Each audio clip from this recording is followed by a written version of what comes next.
Chapter 8. Her dinner did not take long.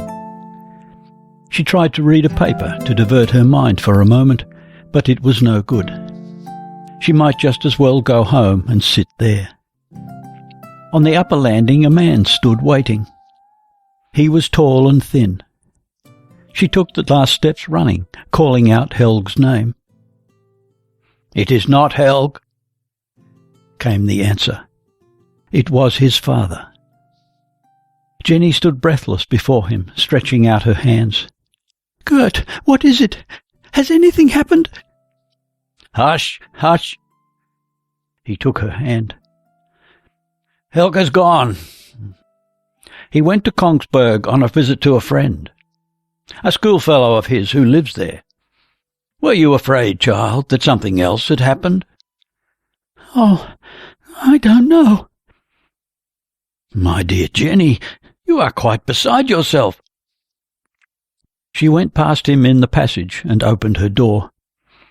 There was still daylight in the studio, and Helge Gram looked at her. He was pale himself. "Do you feel it so much?" "Helge said, at least that is what I understood him to say, that you have agreed to... that you both think you are not suited to each other." Jenny was silent. Hearing somebody else say it, she wanted to protest. Up to now she had not quite realized that it was all over, but here was this man saying that they had agreed to part, and Helge had gone, and her love for him was gone. She could not find it in her any more. It was all over. But, heavens, how was it possible, when she had not wanted it to end? "Does it hurt so much?" he asked again. "Do you still love him?" "Of course I love him." Her voice shook. "One does not cease all at once loving somebody one has been very fond of, and one cannot be indifferent to having caused suffering." Helge Gram did not speak at once. He sat down on the sofa, twisting his hat between his fingers. "I understand that it is very painful to both of you. But don't you believe, Jenny, when you think it over, that it is for the best?" She did not reply. "I cannot tell you how pleased I was when I met you and saw what kind of woman my son had won. It looked as if my boy had got everything that I have had to renounce in life. You were so pretty and refined. I had an impression that you were as good as you were clever, strong and independent. And you were a talented artist as well, with no hesitation as to your aim and means. You spoke of your work with joy and tenderness, and of your lover in the same way. Then Helge came home. You seemed to change then, in a remarkably short time. The disagreeable things which are the order of the day in our home impressed you too much. It seemed impossible that an unsympathetic future mother-in-law could completely spoil the happiness of a young, loving woman. I began to fear that there was some other deeper cause that you would see for yourself later on, and that perhaps you realized your love for Helge was not so strong as you had imagined, or that you understood you were not really suited to each other, and that it was more a temporary emotion which had brought you together. In Rome you were both alone, young and free, happy in your work, in strange circumstances, without the pressure of everyday ties, and both with the youthful longing for love in your hearts. Was that not enough to awaken a mutual sympathy and an understanding, even if they did not penetrate to the very inmost of your being? Jenny stood by the window looking at him. While he was speaking, she felt an intense indignation at his words, although he might be right. Yet he did not understand, as he sat there picking it all asunder, what it was that really hurt her. "It does not make it easier, even if there is some sense in what you say. Perhaps you are right."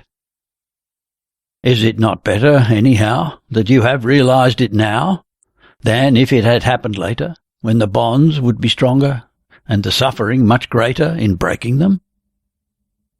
It is not that. She interrupted herself suddenly. It is that yes, I despise myself. I have given way to an emotional impulse, lied to myself. I ought to have known if I could keep my word before I said, I love. I have always hated that kind of levity more than anything in the world, and now, to my shame, I find I have done that very thing. Gram looked at her. Suddenly he turned pale, and then crimson.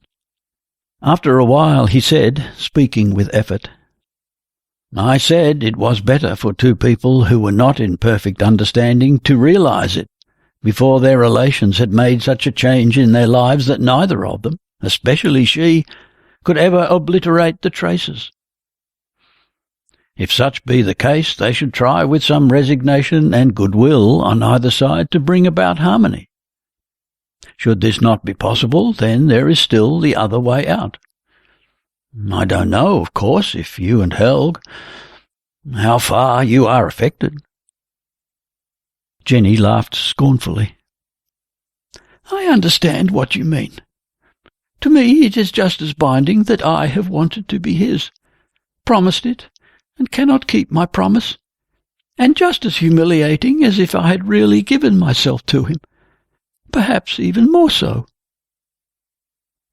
You will not speak like that when once you meet the man you can love with true, deep feeling. Jenny shrugged her shoulders. Do you really believe in true and great love, as you say? Yes, I do. I know that you young people find the expression ludicrous, but I believe in it, for a good reason.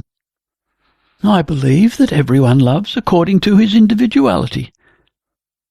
Those who have a greater mind, and are true to themselves, do not fritter themselves away in little love affairs. I thought that I myself...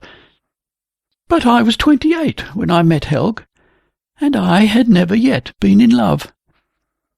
I was tired of waiting and wanted to try it.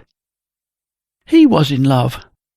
I was tired of wanting and waiting, young, warm-blooded and sincere, and it tempted me. I lied to myself, exactly as all other women do.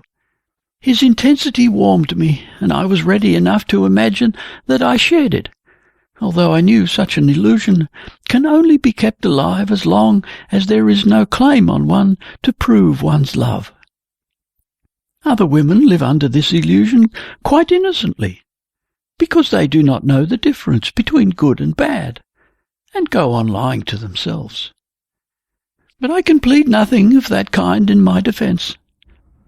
I am really just as small and selfish and false as other women.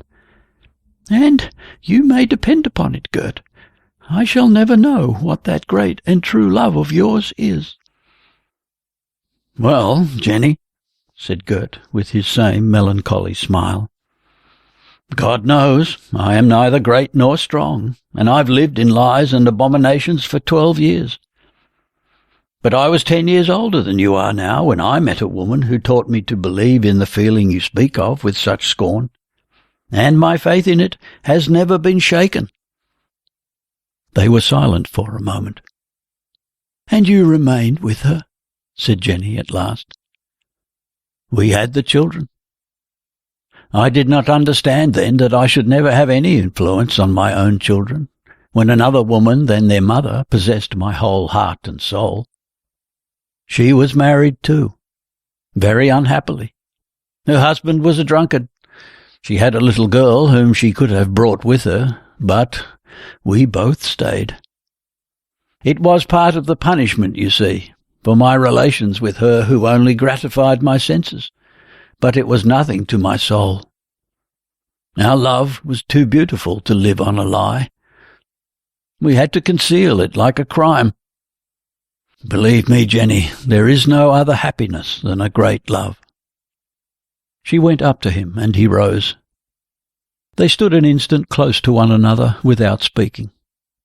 "I must go now," he said abruptly in a strained voice. "I must be back in time, or she will suspect something."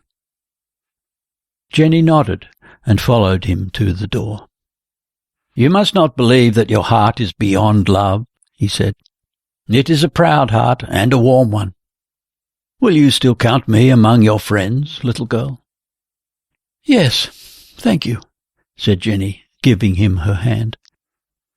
He bent over it and held it long to his lips. Longer than ever before.